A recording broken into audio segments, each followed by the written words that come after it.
Hello and welcome to the teardown of the VitaMix VM0115E commercial food blender. So here we have the machine. It's made in the USA, which I'm impressed with, and even more impressive, a minimum of 70% American parts. So I'm going to start by removing the spline attachment for the jug, and I do this by lining up the holes and using a 1/16 inch hex key to loosen the set screw, and then I pull off the spline, and there it is there. I'm going to flip the machine over and remove the feet.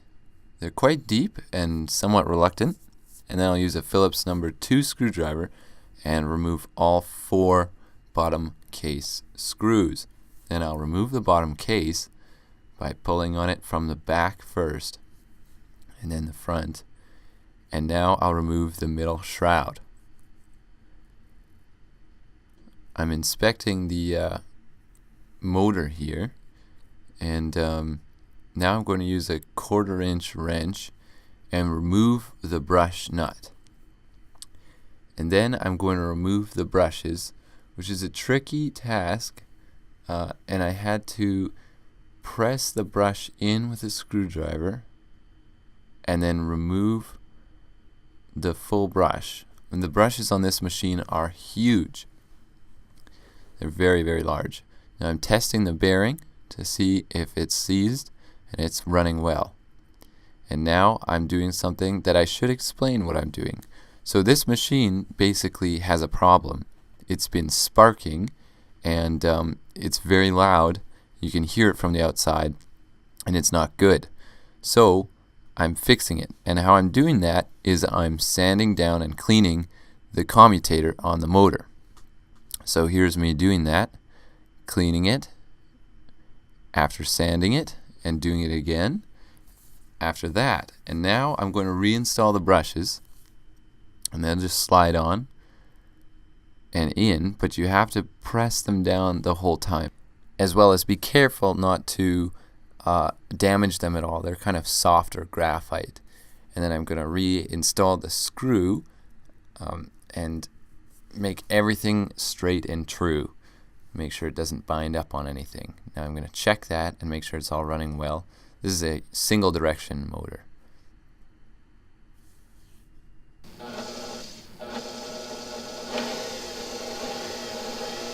Let these brushes wear in. You can see some sparking.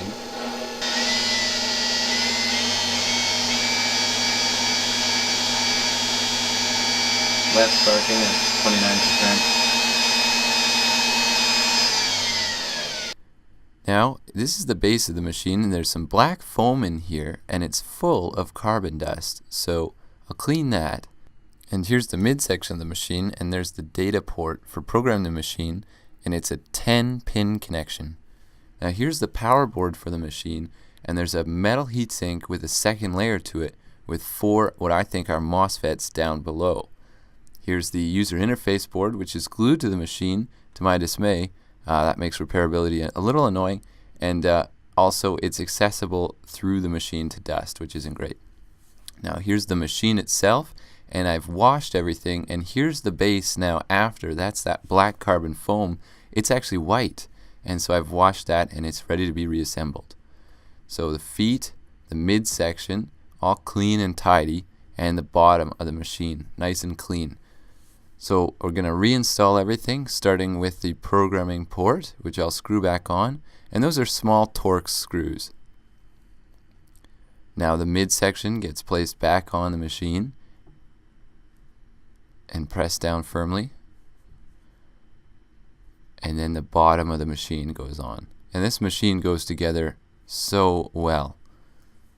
Now I'll just add the 4 Phillips head screws back on, and then the feet.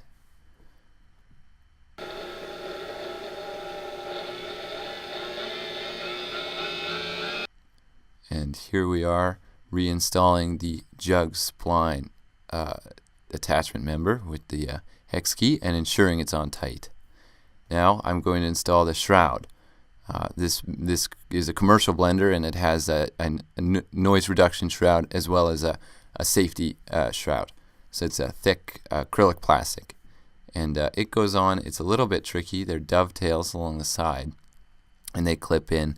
And when it sits in really well. I do not have the back screws for this, however. Now I'm going to tighten the handle on this machine. Just felt a bit loose. And then attach the front shroud.